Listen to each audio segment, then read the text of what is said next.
Good morning students. आज हम लोग इंग्लिश सप्लीमेंट्री बुक आपका जो सेकेंड लिटरेचर बुक है उसका फर्स्ट लेसन स्टार्ट करेंगे। Panorama is the name of your book और फर्स्ट चैप्टर यूनिट फर्स्ट है लाइफ स्किल्स। इसका सेम यूनिट सेम नाम से हम लोग लाइफ स्किल्स यूनिट का पहला चैप्टर आपके मेन बुक से पढ़ चुके हैं, जिमी वैलेंटाइन वाला। तो आज हम लोग पढ़ेंगे उसी यूनिट लाइफ स्किल्स का फर्स्ट चैप्टर आपके इंग्लिश लिटरेचर बुक से। The name of the chapter is the modern millionaire. ठीक है, okay. The model millionaire is written by Oscar Wilde, जो कि एक आयरलैंड के प्ले राइट है, नाटककार है, novelist, essayist and poet. After writing in different forms throughout the 1880s, he became one of London's most popular playwrights in the early 1890s. ठीक है, अलग अलग फॉर्म्स में, अलग अलग जेनर्स में, अलग अलग टाइप ऑफ लिटरेचर में उन्होंने लिखा। एंड 1890 आते आते वो जो है इंग्लैंड के one of the most popular play right हुए। एंड वो अपने विटी एपिग्राम्स के लिए फेमस है। एपिग्राम मतलब होता है शॉर्ट रिमार्क वगैरह, जो विटी रिमार्क, ज्ञान से भरा हुआ रिमार्क जो देते हैं उसको बोलते हैं epigrams. His novel the picture of Dorian Gray and his 4 satirical plays on aristocratic society. The picture of Dorian Gray ये उनकी सबसे रिनॉन्ड बुक थी। इस पर मूवी भी बन चुकी है। द कैंटरवाइल्ड घोस्ट भी एक उनका बड़ा फेमस बुक है। एंड उसके अलावा वो सैटेरिकल, अपने 4 सैटेरिकल मतलब कटाक्ष व्यंग्य करने के लिए उन्होंने एरिस्टोक्रेटिक सोसाइटी पे, जो रिच है, फिल्दी रिच सोसाइटी जो है, रईस जो धनाढ़ लोग वर्ग है, उनके लाइफस्टाइल पे उन्होंने 4 सैटेरिकल प्लेस भी लिखे हैं। And the model millionaire is written by the same writer Oscar Wilde. Okay, so let's start the chapter शुरू करते हैं। ह्यूजी प्रोटेगोनिस्ट है, मेन कैरेक्टर है। तो Hughie has tried everything. He had gone on the stock exchange, been a tea merchant, tried selling dry sherry, and ultimately he became nothing, a delightful, ineffectual young man with a perfect profile and no profession। बड़ा tragic life था उसका। कैसे? तो ह्यूजी, उसने जो है लगभग सब कुछ ट्राई किया है, tried everything. Gone on the stock exchange में भी उसने काम किया था, शेयर बाजार जो होता है उसमें। टी मर्चेंट भी हो रह चुका था, चाय पत्ती भी बेचता था, टी भी बेचता था, ड्राई शेरी भी बेचा उसने। एंड अल्टीमेटली जो फाइनली जो है, लेकिन वो कोई भी ढंग का प्रोफेशन जो है वो नहीं कर पाया। तो ही बिकेम नथिंग, एक डिलाइटफुल, खुशनुमा सा, लेकिन इनइफेक्चुअल का मतलब होता है जिसका कोई ज़्यादा असर ना, कोई ज़्यादा प्रभाव ना, मतलब नॉट ऑफ मच यूज़, ज़्यादा यूज़ नहीं। इनइफेक्चुअल यंग मैन था जिसका प्रोफाइल तो काफ़ी अच्छा था, बायोडाटा उसने काफ़ी अच्छा तैयार किया था, प्रोफाइल अच्छा था, लेकिन ही हैज़ नो प्रोफेशन, लेकिन कोई प्रोफेशन, कोई job, he was not doing any job at present, कोई काम नहीं कर रहा था। एंड उससे भी सिचुएशन और ज़्यादा वर्स हो गई। To make matters worse, situation और ज़्यादा वर्स मतलब बदतर हालत हो गए। कब? He was in love and the girl he love was Laura Merton नाम की एक लड़की से वो प्यार करता था, जो कि डॉटर थी रिटायर्ड कर्नल की, who had lost his temper and his digestion in India and had never found either of them again. They were the handsomest couple in London। उसका जो ये था, ये the girl and the man यानी Hughie, वो दोनों जो है handsomest couple of the London थे, लेकिन had not a penny between them, लेकिन कोई भी रुपया पैसा उनके पास नहीं था। And the colonel was very fond of Hughie, Hughie को वो काफ़ी पसंद करता था, काफ़ी फोन्ड था उसका, लेकिन but would not here of any engagement, लेकिन वो तैयार नहीं था किसी भी तरह के इंगेजमेंट के लिए, अपनी बेटी की शादी या अपनी बेटी की सगाई मंगनी अपने उस यूजी से करने के लिए वो ही was not ready to hear a thing about it, कुछ भी सुनने के लिए इस बारे में वो तैयार नहीं था। ठीक है, तो उसने एक बार क्या बोला था उसको, उसका एक यही जवाब रहा था, तो come to me my boy, मेरे पास तब आना माई बॉय जब when you have got 10,000 pounds of your on, जब तुम्हारा खुद का लगभग 10,000 पाउंड्स तुम्हारे पास हो तभी मेरे पास आना, and we will see about it, फिर मैं बात करूँगा, फिर हम लोग बात करेंगे कि कैसे if you should marry my daughter और not, he use to say, वो ऐसा कहा करता था ह्यूजी से। And Hughie look very glum, glum मतलब सैड, उदास दिखता था, ऑन दोज डेज, उन दिनों काफ़ी उदास रहता है, and had to go to Laura for consolation, और अपनी गर्लफ्रेंड लियोरा के पास कंसोलेशन के लिए यानी सांत्वना, थोड़ी सहानुभूति, थोड़ी सिंपैथी गेन करने के लिए वो जाया करता। एक दिन क्या होता, one morning as he was on his way to Holland Park, Holland Park जा रहा था वो, जहाँ पे मेटन्स रहते थे, उसके मतलब जिस लड़के से प्यार करता था उसके फैमिली रहते थे, तो वहाँ पे वो जब जा रहा था तो ही ड्रॉप्ड इन मतलब हैपन टू मीट, एक विजिट कर लिया कहाँ पे, तो to see a great friend of his, अपने एक अच्छे दोस्त से वो मिलने के लिए उनका ड्रॉप इन किया, जिसका नाम था Alan Trevor. Alan Trevor, Trevor actually was a painter who liked him quite as much for his bright, buoyant spirits and his generous, reckless nature, and had given him the permanent entry to his studio. उसका जो दोस्त है Elon Trevor, वो painter था, and who liked him quite as much for his bright, buoyant spirits, buoyant का मतलब होता है lively, जिंदा दिल इंसान था, एंड जेनरस, रेकलेस नेचर था, ठीक है। एंड इसको यानी ह्यूजी को उसने परमानेंट एंट्री दे रखी थी, ENTR एंट्री का मतलब होता है इंट्रेंस, उसको मतलब अपने स्टूडियो आने जाने की आज़ादी दे रखी थी, क्योंकि दोनों का नेचर ऑलमोस्ट एक दूसरे से मिलता था, तो एक सेम नेचर वाले जो दो लोग होते हैं तो they can become a good friends, तो यही चीज़ उनके साथ था।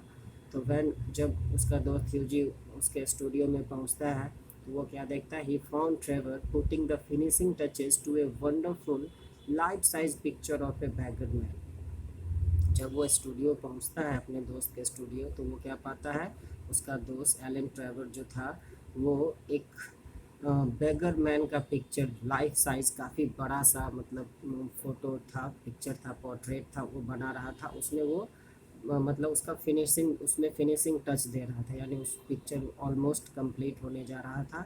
एंड जो बेगर जिसकी वो पिक्चर बना रहा था, तो बेगर हिमसेल्फ वाज स्टैंडिंग, जो बेगर था वो स्टैंडिंग मतलब खड़ा था कहाँ पे, तो रेज्ड प्लेटफॉर्म पे, एक उठा सा प्लेटफॉर्म था, उस पर वो खड़ा था, in a corner of the studio.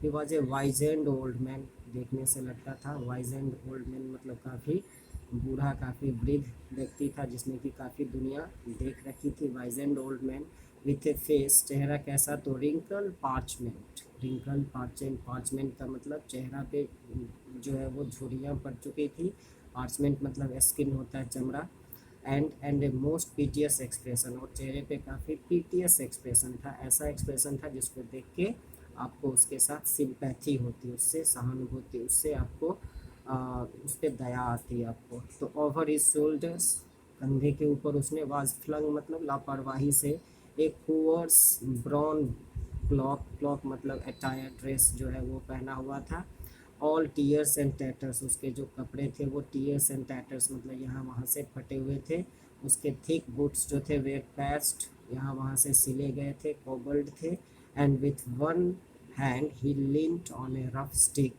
एक हाथ से वो एक रफ स्टिक के सहारे वो लीन का पास्ट लीन मतलब झुका हुआ, while the other he held out his battered hat for arms, एक हाथ में लाठी थी, दूसरे हाथ में उसका हैट था, वो हैट को वो ऐसे लेके खड़ा था, फॉर आर्म्स मतलब भीख, बेगर है तो obviously he was asking for arms, ठीक है। You can see it in the picture also, yes it is in the picture, कैसे देख रहे हैं ना, एक हाथ में उसने हैट पकड़ी है एंड दूसरे हाथ में उसने स्टिक पकड़ी है।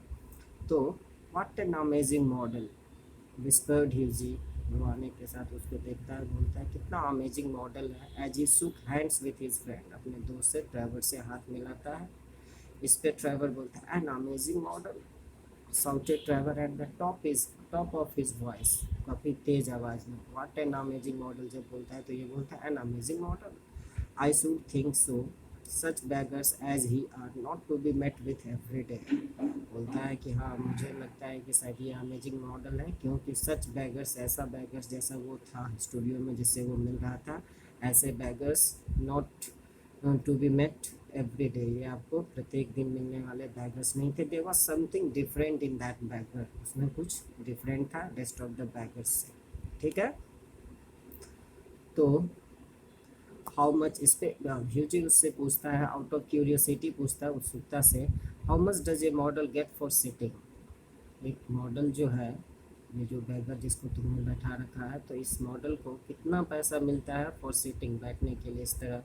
तो as he found himself a comfortable, एक दीवान पे सीट पे बैठ गया, ए सीलिंग एंड अप, बोलता है ceiling is a currency, silver का, चांदी का सिक्का जो कि इंग्लैंड में प्रचलित है।